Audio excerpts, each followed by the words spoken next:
A nadie le gusta la madrugada en un hospital. No es solo el cansancio, es la luz fluorescente que zumba sobre tu cabeza, como si el edificio estuviera vivo. Los pasillos vacíos amplifican cada sonido, un goteo, un suspiro, el roce de una sábana. Entre las 2 y las 6 de la mañana, el tiempo se deforma. Soy Carolina Espinosa. Tengo 32 años y soy enfermera. Llevo 6 años en el turno nocturno, pero lo que viví hace 3 meses me hizo cuestionar mi cordura. Trabajo en el 3er piso, medicina interna. Es un área para pacientes estables, pero que requieren vigilancia. Esa noche de septiembre éramos 3, Miriam, Patricia y yo. El cambio de turno fue normal, con el papeleo de rutina. Sin embargo, la enfermera saliente me dejó una advertencia que no olvidaré. El señor de la 307 está muy inquieto. Dice que no puede dormir por el ruido en el pasillo. Vigílalo. Quizás necesite algo para la ansiedad. A la medianoche me tocó la primera ronda. Caminé con mi linterna y el carrito de medicinas.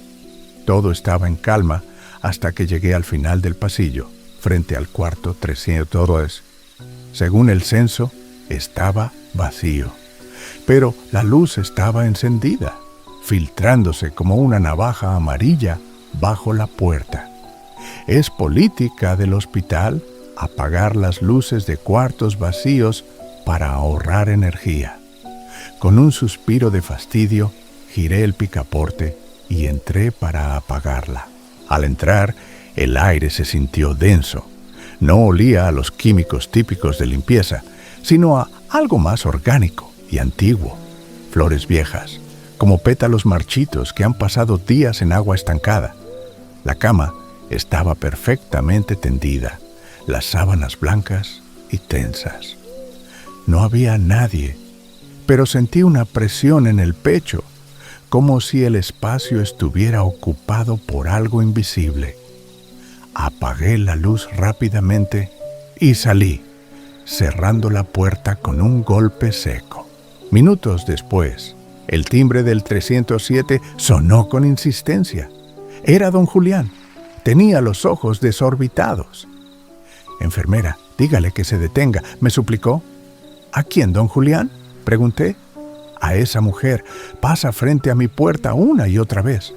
Arrastra los pies como si llevara pantuflas de trapo mojado». Salí al pasillo y aguzé el oído. No había nadie, solo el silencio eléctrico. Pero el frío que sentí en ese momento no era normal. A las 3:00 a.m., Patricia fue a hacer su ronda. Yo me quedé en la estación revisando monitores. A los pocos minutos, la vi regresar casi corriendo, con el rostro cenizo y la respiración entrecortada. «Carolina, tienes que venir», balbuceó. «¿Qué pasa?», pregunté alarmada. «El 312. ¿Hay alguien ahí? Estoy segura de que vi a alguien». Caminamos juntas hacia el fondo del pasillo. De nuevo, la luz del cuarto vacío estaba encendida, brillando con fuerza. Entramos lentamente. El olor a flores viejas era ahora casi asfixiante. En la cama, que antes estaba vacía, había una figura. Era una mujer mayor, recostada de lado, dándonos la espalda. Podíamos ver su cabello blanco, fino como la seda, esparcido sobre la almohada. «Señora, ¿se siente bien?», pregunté tratando de mantener la voz firme. No hubo respuesta. Patricia se adelantó para revisarle el pulso, rodeando la cama con pasos temblorosos. Patricia se detuvo en seco y soltó un grito que se ahogó en su garganta. Me acerqué para ver qué ocurría. Al mirarle la cara a la mujer, sentí que el mundo se desvanecía. No tenía facciones. Donde deberían estar los ojos, la nariz y la boca. Solo había un borrón de piel lisa, como si alguien hubiera pasado un dedo sobre un dibujo de carbón tierno. Era una mancha borrosa que parecía vibrar. retrocedimos hacia la puerta, paralizadas por el horror. «Voy por seguridad», susurré. Pero antes de que pudiera moverme, la figura simplemente dejó de existir. En un parpadeo, la cama volvió a estar vacía. Las sábanas estaban impecables, sin la menor marca de que alguien hubiera estado recostado allí. Patricia y yo nos quedamos en silencio, escuchando los latidos de nuestros propios corazones. El olor a flores se desvaneció de golpe, dejando paso al frío olor del cloro. No informamos nada oficial por miedo. El resto del turno fue una tortura. Otros pacientes empezaron a tocar sus timbres. Una señora en la 305 me preguntó: «¿Quién es la enfermera nueva de pelo blanco?». Dijo que una mujer había entrado a su cuarto y le había puesto una mano helada en la frente para ver si tenía fiebre. No dijo nada, solo me miraba con una cara extraña, como si no tuviera ojos, añadió la paciente. Se me erizó la piel. Sabíamos que esa mujer no era parte del personal. Lo más aterrador ocurrió antes del amanecer. Un paciente joven, que estaba por ser dado de alta, me llamó llorando. Dijo que la mujer de pelo blanco se había inclinado sobre él y le había susurrado al oído: «Todavía no es tu hora». El chico estaba aterrado, pensando que era un presagio de su muerte. Intenté calmarlo, pero mis manos temblaban tanto que apenas podía sostener su expediente. ¿Qué era esa entidad que recorría el pasillo reclamando su lugar? No pude soportarlo más. Cada noche que regresaba al hospital sentía una presión insoportable en el pecho al pasar frente al 312. Podía sentir su mirada sin ojos siguiéndome desde la oscuridad. Después de 3 semanas de pesadillas, pedí mi traslado al piso de pediatría. Es más ruidoso y cansado, pero allí los ruidos tienen vida. Patricia renunció y Miriam cambió a turnos de día. Nadie quería ser testigo de la eterna espera de la señora Romero. Hace poco supe que finalmente sellaron el cuarto 312. Ahora es una bodega de suministros llena de cajas y equipo viejo. Pero a veces los compañeros dicen que la luz sigue encendiéndose tras la puerta cerrada y que el olor a flores marchitas se filtra por las rejillas de ventilación. La señora Romero sigue ahí, atrapada en su última noche, encendiendo la luz porque tiene miedo a la oscuridad de la muerte, esperando un alta médica que nunca llegará.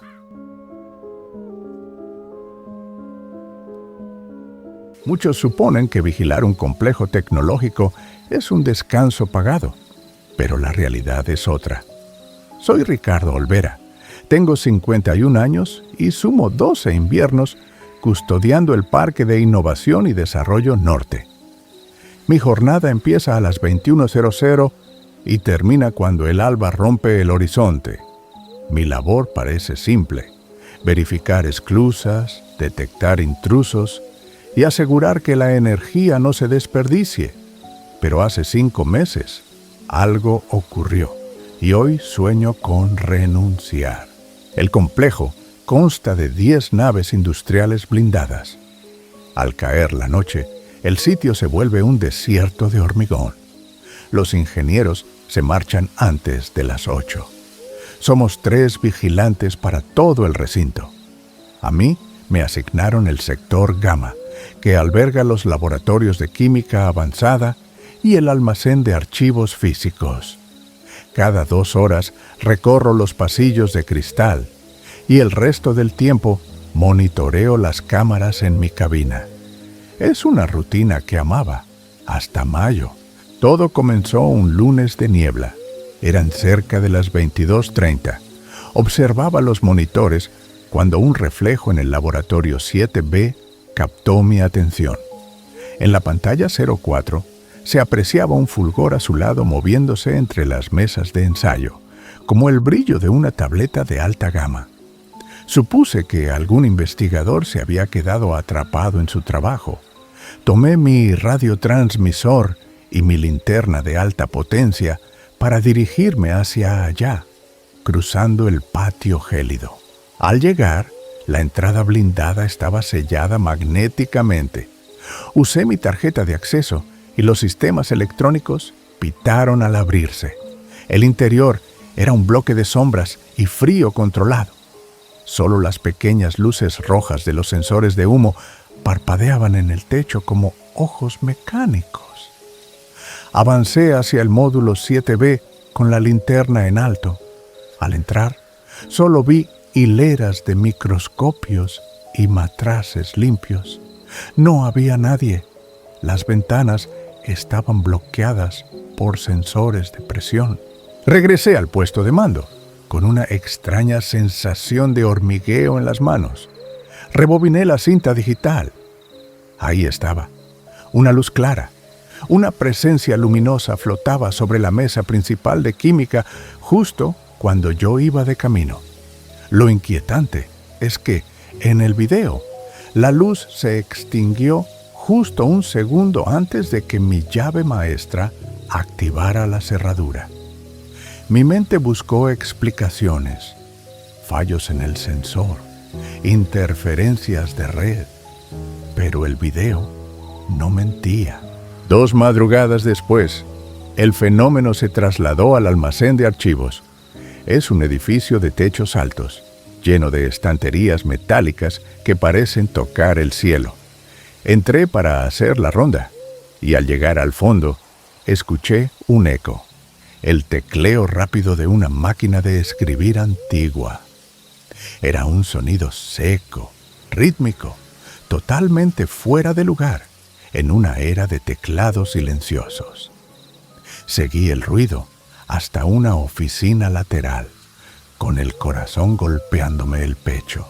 Sobre un escritorio de metal, una vieja impresora de matriz de puntos, desconectada hace años, estaba escupiendo una hoja. Me acerqué con el pulso acelerado. Al rozar el papel, el aparato soltó un chirrido eléctrico y se detuvo. Era un diagrama técnico amarillento, una fórmula compleja fechada en 2009. No había cables de corriente ni conexión a la red. Guardé el documento en mi bolsillo, sintiendo un frío antinatural que me erizaba el vello de los brazos. Días después, hablé con Esteban, el supervisor con más antigüedad en el parque. ¿Es tu primer mayo en el sector Gamma?, me preguntó mientras evitaba mi mirada. Me explicó que hace 15 años, un brillante químico llamado Dr. Arispe murió de agotamiento extremo en el laboratorio 7B. Lo hallaron sobre sus notas un 2 de mayo. No es una leyenda, Ricardo. En estas fechas, él regresa a terminar lo que la muerte interrumpió, me confesó con una voz cargada de cansancio. Con la llegada de mayo, la actividad se volvió insoportable. Las pantallas de vigilancia mostraban sombras que cruzaban los pasillos a velocidades inhumanas. El aire en el sector Gamma empezó a oler a ozono y a papel quemado. Una noche, todas las terminales del laboratorio se encendieron al unísono. Al acercarme a los cristales, vi que los cursores de las computadoras se movían solos, redactando informes a una velocidad que ningún humano podría alcanzar. El 1 de mayo, al entrar al módulo 7B, encontré algo que me heló la sangre. Todas las pantallas mostraban una sola frase en letras blancas sobre fondo negro. Falta poco para la entrega. No había nadie operando el servidor central y el sistema estaba en modo offline. Tomé una fotografía con mi teléfono como prueba, pero al ver la imagen más tarde, la pantalla aparecía completamente negra. El doctor Arispe no quería que sus avances fueran registrados. Llegó el 2 de mayo, el aniversario de su partida. Estaba aterrado, aferrado a mi radio. A la 1:00 a.m., una silueta humana apareció en la cámara 09. Era un hombre con bata blanca, cargando una carpeta, caminando con paso firme hacia el laboratorio. Llamé a mi colega de inmediato. «Luis, tenemos una intrusión en el sector gamma». Nos reunimos en la entrada y entramos juntos, linternas en mano y con los nervios a flor de piel, listos para enfrentar a quien fuera. El laboratorio estaba desierto, pero el ambiente vibraba con una electricidad estática que hacía que el cabello se erizara. En la pantalla principal, las letras parpadearon una última vez antes de apagarse. Proyecto finalizado. Gracias. En ese instante, Luis y yo escuchamos un suspiro de alivio que pareció venir de las paredes mismas. Sobre la mesa de ensayo, el matraz que yo mismo había visto vacío horas antes, ahora contenía un sedimento azul brillante. Han pasado los meses y el sector gamma ha recuperado su calma técnica. Ya no hay luces errantes ni impresoras fantasmales. Sin embargo, mi salud ha decaído. No puedo evitar mirar por encima del hombro cada vez que el reloj marca las 3 de la mañana. He solicitado formalmente mi transferencia al área de logística externa. Prefiero lidiar con el ruido de los motores y el humo de los camiones que volver a sentir esa presencia invisible que se niega a descansar. Ahora comprendo que el Parque de Innovación no es solo un lugar de ciencia, sino una prisión para aquellos que no saben rendirse. El doctor Arispe cumplió su meta, pero sé que el próximo mayo los monitores volverán a brillar. Hay personas que, incluso después de su último aliento, permanecen atadas a sus responsabilidades, atrapadas en una rutina infinita. Ya no es mi problema, pero cada vez que veo una luz azul a lo lejos, sé que alguien sigue trabajando.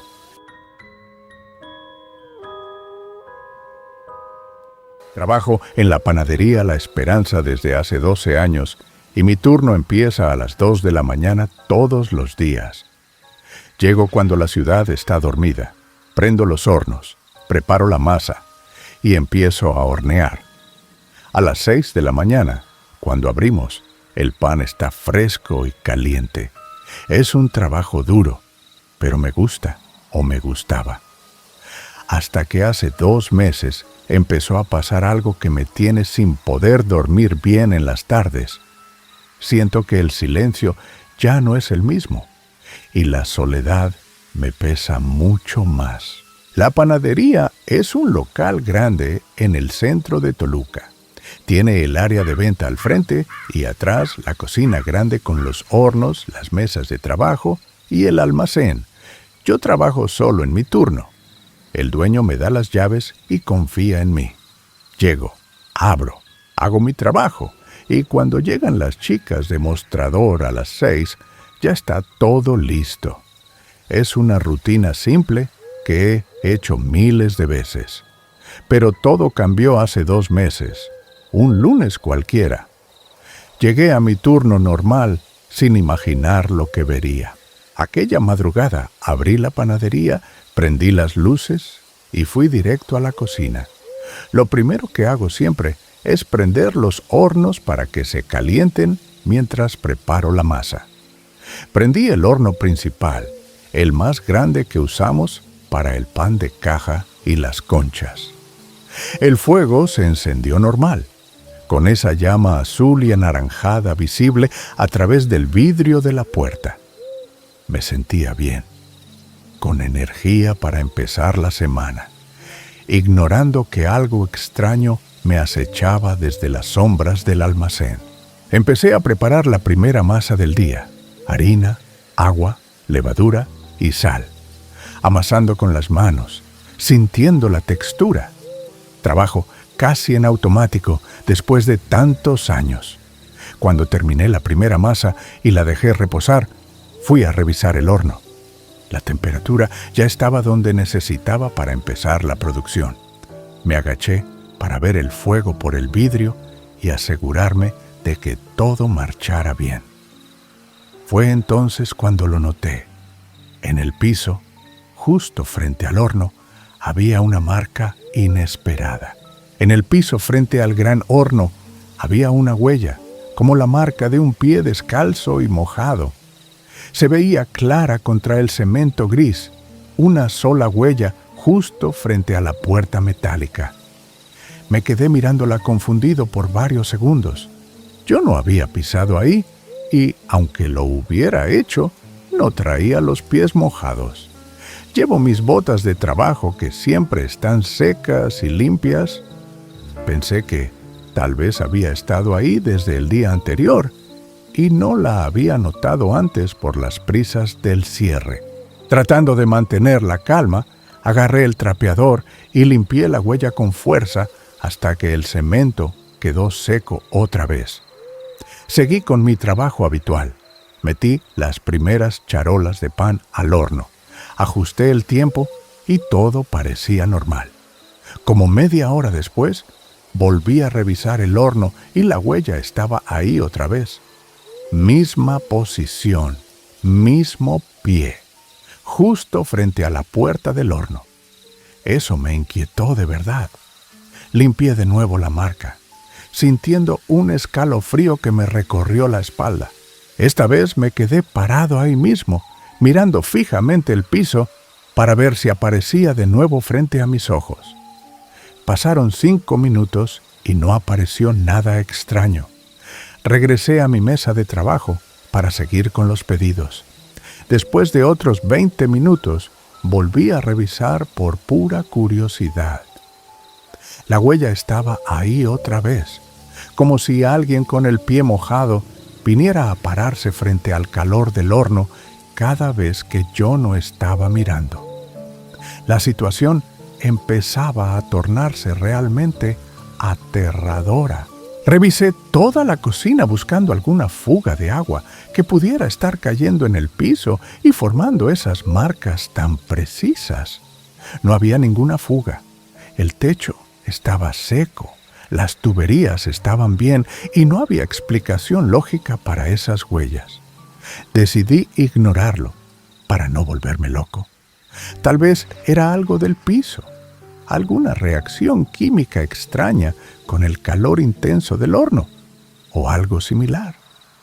Terminé mi turno y cuando las chicas llegaron a las 6, no les mencioné nada del incidente. Pero el fenómeno siguió pasando. Cada madrugada, cada vez que prendía el horno, eventualmente aparecían las huellas. Siempre la misma marca, un pie descalzo y mojado. Siempre en la misma posición frente al fuego. A veces era una sola huella, a veces 2, como si alguien estuviera parado allí con ambos pies observando el pan. Las limpiaba una y otra vez, pero volvían a aparecer sin falta. Después de una semana de esto, empecé a sentirme observado de una manera muy incómoda y real. Cuando estaba trabajando con la masa o preparando las pesadas charolas, sentía una presencia constante, como cuando sabes que alguien te está mirando a pesar de que no puedas verlo. Me volteaba rápido, esperando sorprender a alguien escondido entre los sacos de harina. Nunca había nadie, pero la sensación no se iba, se quedaba pegada a mi nuca. Una madrugada, como a las 3, estaba amasando cuando escuché algo nuevo, un sonido rítmico y perturbador, como de agua goteando cerca. Dejé de amasar y escuché con mucha atención. Goteo, goteo, goteo. El sonido venía claramente de la dirección del horno principal. Caminé hacia allá con cuidado, tratando de no hacer ruido. En cuanto me acerqué, el sonido se detuvo en seco. Revisé alrededor del horno, arriba y abajo. No había agua cayendo de ningún lado. Nada goteaba. pero cuando miré el piso, mi sangre se heló. Había un charco pequeño de agua justo frente al horno, y dentro del charco, la marca de 2 pies. Mi corazón latía rápido, casi podía escucharlo en mis oídos. ¿Hay alguien aquí?, dije en voz alta, tratando de sonar valiente. Mi voz sonó extraña y pequeña en el silencio de la madrugada. No hubo respuesta alguna. Me agaché y toqué el agua del charco con la punta de los dedos. Estaba helada, fría como el hielo, a pesar de que estábamos a menos de 2 metros de un horno encendido a alta temperatura. Eso no tenía sentido físico. Limpié el charco rápido y traté de seguir trabajando. Ahora estaba extremadamente nervioso. Cada pequeño sonido me sobresaltaba de forma violenta. El tintineo del metal de las charolas, el crujir de la madera de las mesas o el zumbido constante de los hornos. Todo me ponía en alerta máxima. Esa sensación de ser observado era cada vez más fuerte, casi asfixiante. A las 4 de la mañana, cuando saqué la primera tanda de pan del horno, lo vi reflejado claramente en el vidrio de la puerta. Detrás de mí había una figura muy alta. Era una silueta delgada y oscura, parada justo en medio de la cocina. Me volteé rápido, con el corazón en la garganta, pero no había nadie. Sin embargo, al mirar de nuevo hacia el piso, el rastro de agua no estaba solo frente al horno. Ahora había una línea de huellas mojadas que se dirigía hacia el almacén oscuro. El frío en la habitación aumentó de golpe, apagando el calor que emanaba del pan recién horneado. Podía oler a tierra mojada y a algo antiguo que no debería estar allí. Desde ese día ya no trabajo igual. Sigo yendo a la panadería porque necesito el empleo, pero el miedo es mi sombra. Sé que cuando las luces parpadean, Él está ahí, refrescándose con el calor de mis hornos. He dejado de limpiar las huellas. Ahora simplemente las ignoro mientras rezo para que den las 6 de la mañana. Si alguna vez pasas por el centro de Toluca y ves luz en la esperanza de madrugada, recuerda que no estoy solo, aunque sea el único ser vivo en esa cocina.